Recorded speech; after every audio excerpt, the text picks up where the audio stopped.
हरिओम मंडळी. काल आपण 3 राजपुत्रांची गोष्ट ऐकली आणि असं मी सांगितलं होतं की आज इंद्रजालोपाख्यान म्हणजे लवण नावाच्या राजाची गोष्ट आपल्याला ऐकायची आहे. ही उत्पत्ती प्रकरण म्हणजे आता इथे 4थं प्रकरण सुरू होतं. आत्तापर्यंत आपण 3 प्रकरणांमधली आख्यानं पाहिली. आजपासून 4थं प्रकरण सुरू होत आहे. त्या 4थ्या प्रकरणामध्ये आलेलं हे आख्यान आहे.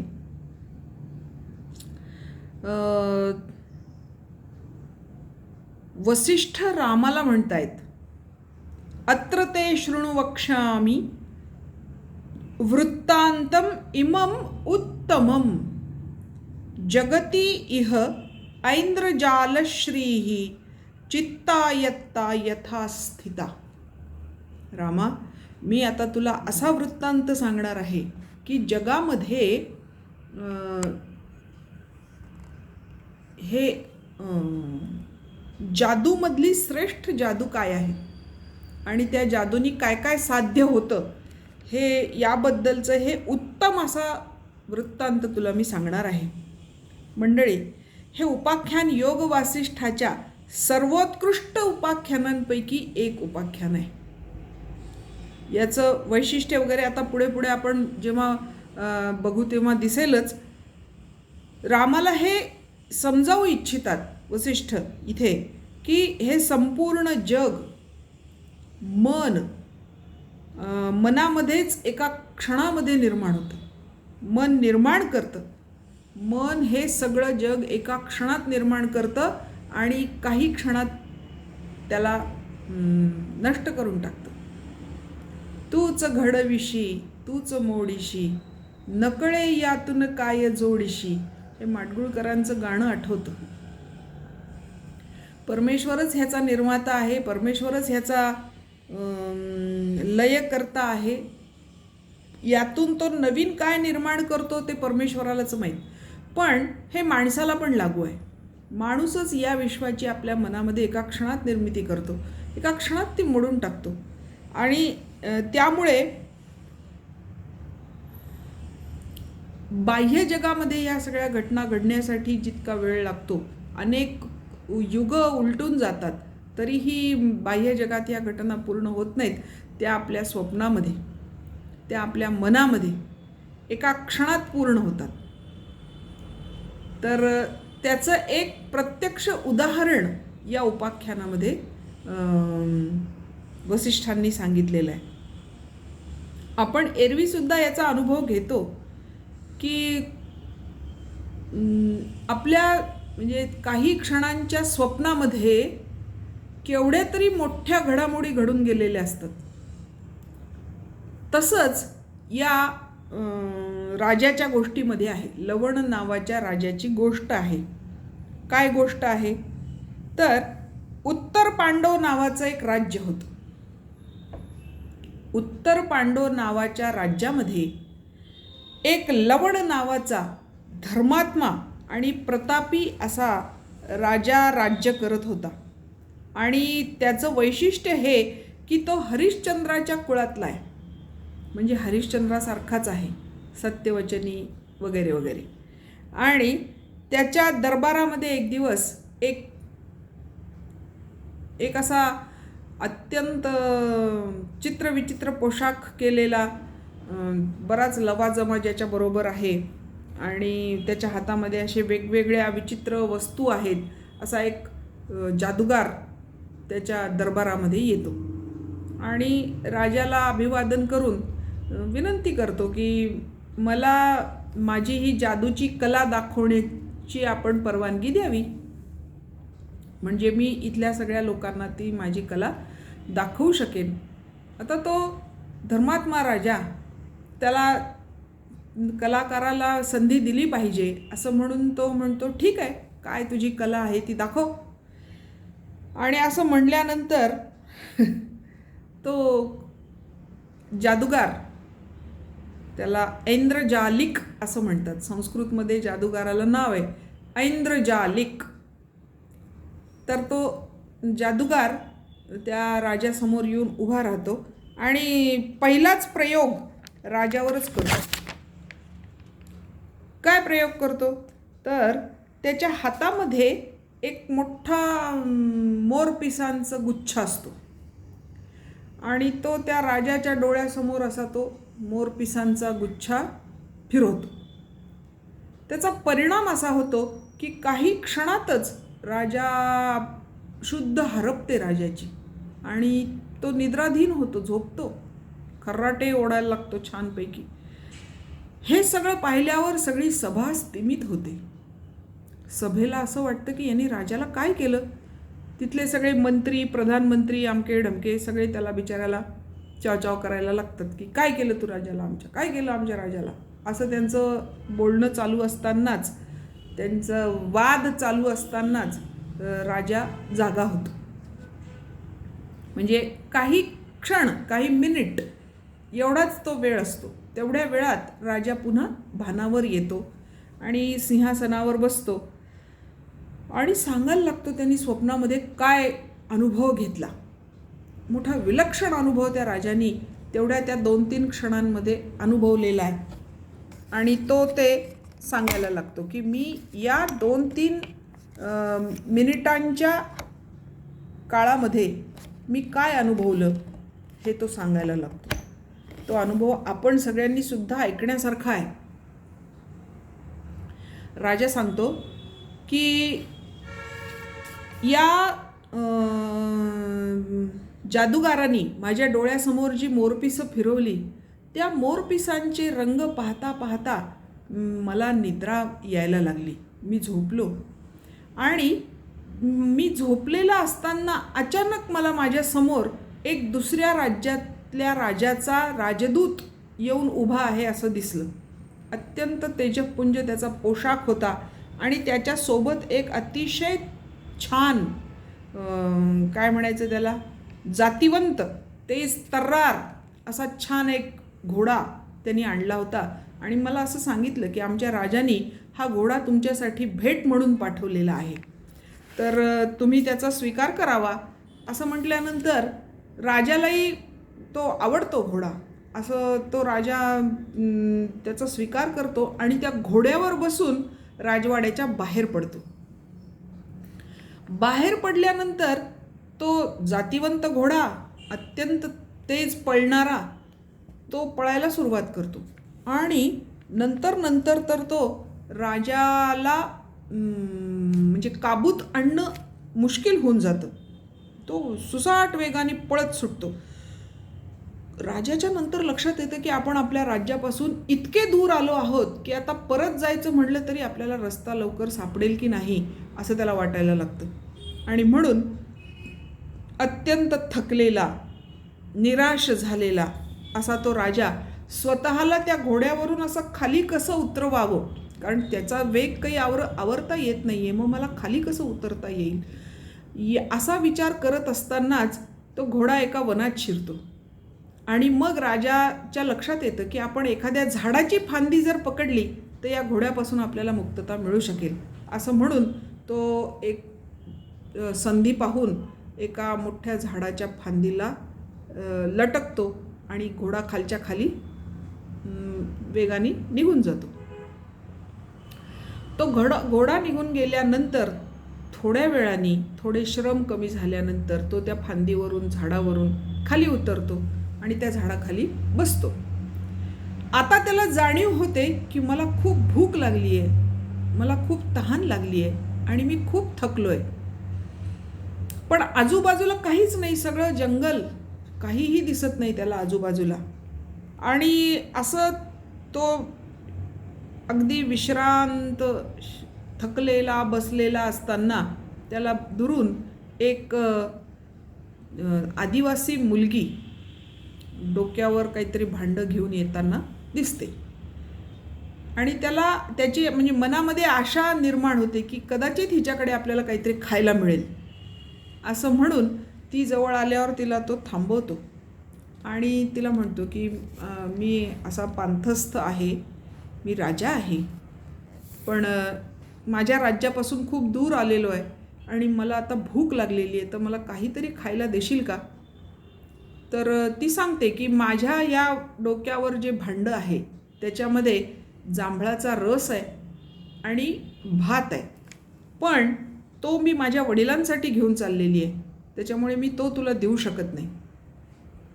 राजाला असं वाटतं की ठीक आहे, तो वडिलांसाठी आहे, मला थोडा दे, मी काही सगळा मागत नाही. तर ती काही म्हणजे त्याला दाद देत नाही. पण हा भुकेनी इतका व्याकुळ झालेला असतो की त्याला तो हेही विसरतो की मी राजा आहे, मी हिच्याकडे कशी याचना करावी, कारण ही माझी प्रजा आहे, त्यामुळे प्रजेकडे मी याचना कशी करावी. परंतु त्याला हे भान राहतच नाही. तो तिच्या मागे मागे चालायला लागतो आणि तिला सतत याचना करत राहतो, मला थोडा तरी भात दे, मला थोडा तरी तो रस दे, माझ्या घशाला शोष पडलाय, काहीतरी तू माझ्यावर दया कर. मग ती पुढे चालता चालता म्हणते, असं आहे, तू जर माझ्याशी लग्न करशील तर मग मी तुला खायला देईन, तोपर्यंत काही मी तुला खायला देऊ शकत नाही. राजा त्या भुकेच्या आणि तहानेच्या भरात तिची मागणी मान्य करतो. ठीक आहे म्हणे, मी तुझ्याशी लग्न करायला तयार आहे, पण मला खायला दे. असं म्हणल्यानंतर ती त्यातला थोडासा भात आणि ते थोडासा रस त्या राजाला खायला देते. राजा तिथेच एका झाडाखाली थोड्या वेळ बसतो. तेवढ्या वेळात ती मुलगी तो जो भात ज्या वडिलांना देण्यासाठी आणलेला असतो त्या वडिलांना देऊन तिथे जाऊन वडिलांना सांगते की मी माझं लग्न ठरवलेलं आहे, अमुक अमुक अशा माणसाशी मी लग्न करणार आहे.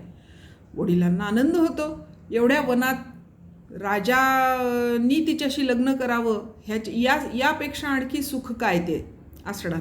म्हणून राजासुद्धा तिचे वडील त्या लग्नाला संमती देतात आणि मग ते दोघंही त्या राजाला घेऊन आपल्या घरी येतात. घरी आल्यावर त्या मुलीची आईसुद्धा खुश होते. ती सगळ्या आपल्या जाती बांधवांना गोळा करते आणि सांगते की पहा, माझ्या मुलीचा नवरा, माझा जावाई किती सुंदर आहे, किती राजबिंडा आहे, राजाच आहे, आणि त्यांनी माझ्या मुलीला मागणी घातलेली आहे, असं म्हणून अतिशय धामधुमीने तिचं लग्न ते करून देतात. लग्न झाल्यानंतर ती सासू त्याची स्वतः भरपूर मोठ्या प्रमाणावर मांस वगैरे शिजवून छान सगळ्यांना जेवायला वाढते. राजाला मग तर आणखीच, म्हणजे त्याला भूक लागलेलीच असते, तो त्या अन्नाने आणखी खुश होतो आणि तिथेच रमतो. तो हे विसरून जातो की माझं एक राज्य आहे, मी कुठला तरी एक राजा आहे. तो त्या मुलीबरोबर तिथे रमतो आणि तो पण वनवासी लोकांसारखं जगायला शिकतो. सगळ्यांना माहिती असतं हा राजा आहे, त्यामुळे तिथले लोकही त्याला आपला मुखिया करतात.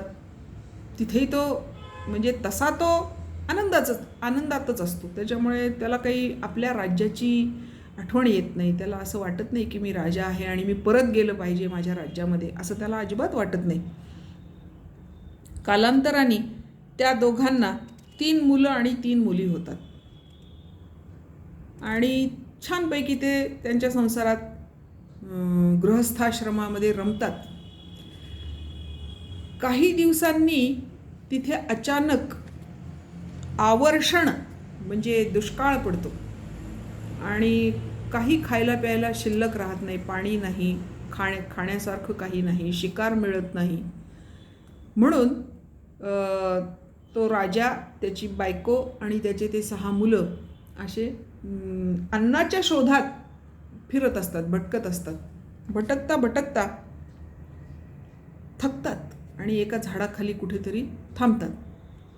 तिथे त्यांचा तो सगळ्यात लहान मुलगा जो असतो तो खूप गोड असतो आणि राजाचं त्याच्यावर खूप जीव असतो, त्या सगळ्यात लहान्या मुलावर.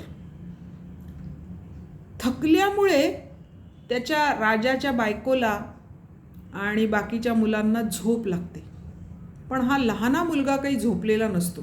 तो राजाला जागं करतो आणि सांगतो की मला खूप भूक लागली आहे, मला काहीतरी खायला द्या, काहीतरी द्या, मला आत्ता काहीतरी खायला पाहिजे. खायला तर काहीच नसतं. आणि राजाचा तर त्याच्यावर खूप जीव असतो आणि त्याच्या लक्षात येतं की आता याला खायला नाही दिलं तर हा प्राण सोडेल. म्हणून राजा व्याकुळ होतो आणि तो तिथे एक चिता रचतो. त्या चितेला आग लावतो आणि त्या मुलाला समजावून सांगतो की आता मी इथे ह्या अग्नीवर झोपणार आहे. त्याच्यातून जे शिल्लक राहील ते माझं मांस तू खा आणि तुझी भूक भागव, कारण यापेक्षा पलीकडे आता मी दुसरं काहीही करू शकत नाही, असं तो राजा त्या मुलाला सांगतो.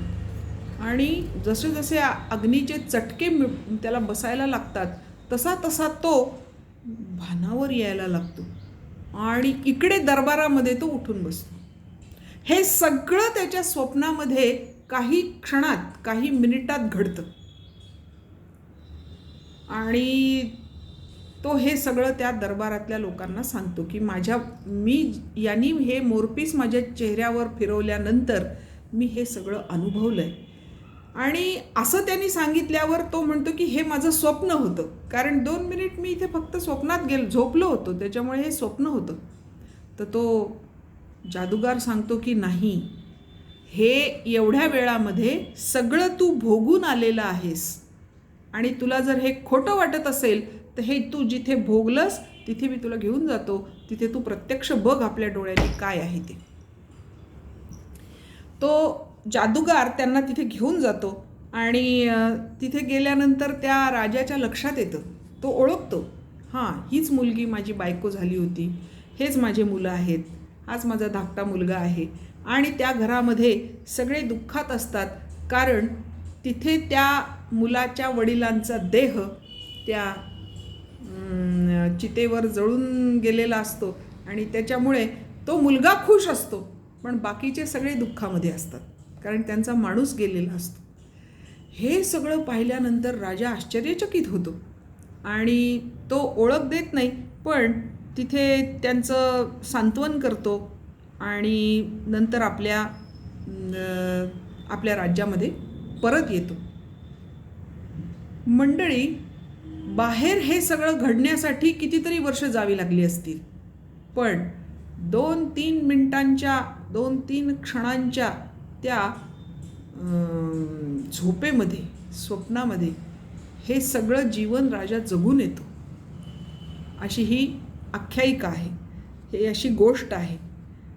आणि म्हणून वसिष्ठ म्हणतात या ठिकाणी की याचं तात्पर्य काय, या गोष्टीचं तात्पर्य काय, तर मनोविलासः संसारः इति यस्यां प्रतीयते. मनाचे विलास, मनाच्या कल्पना हाच संसार आहे, हे ज्याला समजतं. सर्वशक्तेः अनंतस्य विलासो हि मनोजगत. आणि हे पण ज्याला समजतं की सर्वशक्तिमान अशा अनंताच्या, म्हणजेच परमेश्वराच्या, परमतत्वाच्या या कल्पनांचा हा विलास आहे आणि त्यालाच मन म्हणतात, हे ज्याला समजतं तो या कल्पनांमध्ये रमत नाही, तो या संसारामध्ये रमत नाही, तो या विश्वामध्ये रमत नाही. म्हणून हे रामा, सभायाम अवसम तस्यामहम, हे जेव्हा घडलं त्या लवण नावाच्या राजाच्या राजवाड्यामध्ये, राजदरबारामध्ये ही गोष्ट जेव्हा घडली तेव्हा मी तिथे हजर होतो. म्हणजे वसिष्ठ तिथे हजर होते, त्यांनी ही प्रत्यक्ष घटना पाहिलेली आहे आणि म्हणून रामाला सांगितलेली आहे. कारण ही असं आहे, अनुभूती असल्याशिवाय कोणत्याही गोष्टीची सत्यता पटत नाही किंवा सत्य होत नाही ती गोष्ट. आणि म्हणून वसिष्ठ मुद्दाम इथे नमूद करतात की सभायाम, त्या सभेमध्ये, अवसम अहम, हे राम मी त्या ठिकाणी होतो. तेन प्रत्यक्षतो दृष्टम मया, आणि ते मी तिथे प्रत्यक्ष स्वतः पाहिलं, अनुभवलं आणि म्हणून तुला सांगितलं. म्हणून काय केलं पाहिजे, तर चित्ताचा नाश केला पाहिजे, मनामध्ये निर्माण होणाऱ्या कल्पनांना काढून टाकलं पाहिजे. कल्पना करणं बंद झालं, संकल्प करणं बंद झालं की मग विकल्प येतच नाही आणि बाकीच्या पुढच्या गोष्टीसुद्धा निर्माण होत नाहीत, हे सांगण्यासाठी हे आख्यान आहे.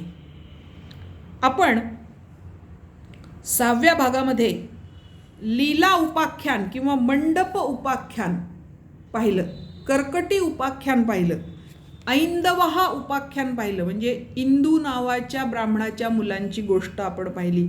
त्यांनी 7 ब्रह्मांड निर्माण केले, ती गोष्ट आपण पाहिली. इंद्र अहिल्या आख्यान आपण पाहिलं, म्हणजे इंद्र आणि अहिल्याच्या प्रेमाची गोष्ट, ती पण आपण पाहिली. चित्त उपाख्यान आपण सगळ्यात शेवटी पाहिलं होतं. आणि आताचं सांगितलेलं हे बालक उपाख्यान म्हणजे काल सांगितलेलं, आणि आत्ताचं इंद्रजालोपाख्यान हे 1, 2, 3, 4, 5, 6 आणि 7 आख्यानं केवळ चित्तनाश करणं किती महत्त्वाचं आहे हे सांगण्यासाठी वसिष्ठांनी सांगितली. 7 उपाख्यानं एकाच गोष्टीसाठी सांगितली, चित्तनाश करणं अत्यंत गरजेचं आहे. चित्त हे दुर्दम्य क्षमता असलेलं इंद्रिय आहे, त्याची क्षमता प्रचंड आहे. म्हणून त्याचा नाश किंवा मनोलय करणं, संसाराचं असारत्व आम्हाला कळणं यासाठी अत्यंत महत्त्वाचं आहे. आणि म्हणून 1 नाही 2 नाही 6 दृष्टांत आपल्याला वसिष्ठांनी दिले, रामालाही सांगितले म्हणजेच आपल्यालाही सांगितले. आणि या 6 दृष्टांतांमधून त्यांनी हेच सांगितलं की हे जे जग आहे हे मनाची निर्मिती आहे. म्हणून मनाचा नाश झाला की या जगाची निर्मिती थांबते किंवा हे जग पण नष्ट होतं. म्हणून मनोलय करणं अत्यंत अत्यंत गरजेचं आहे. हे पुन्हा पुन्हा का सांगितलं, इतक्या वेळा हा दृष्टांत का दिला, तर असा अनुभव आहे की आपल्यासारख्या म्हणजे माझ्यासारख्या सामान्य माणसांना एकच गोष्ट एकदा सांगून कळत नाही, ती पुन्हा पुन्हा सांगावी लागते, त्याचं दृढीकरण करावं लागतं तर कळते. आणि ती कळल्यानंतर वळायला पुन्हा आणखी बराच वेळ लागतो. म्हणून एकच गोष्ट रामालासुद्धा त्यांनी पुन्हा पुन्हा सांगितली की ती कळावीसुद्धा आणि वळावीसुद्धा. तर आपण आज इथे थांबू. उद्या आपल्याला पुढचा टप्पा बघायचा आहे, म्हणजे मनोनाशाचा टप्पा इथे संपतो आणि पुढे दुसरा नवीन टप्पा सुरू होतो, तो आहे वासना नाशाचा. आणि त्याच्यासाठी उपाख्यान सांगितलेलं आहे शुक्र उपाख्यान, म्हणजे शुक्राचार्यांची गोष्ट आहे. तर ती आपण उद्या बघणार आहोत. आज मात्र इथेच थांबणार आहोत. हरिओम.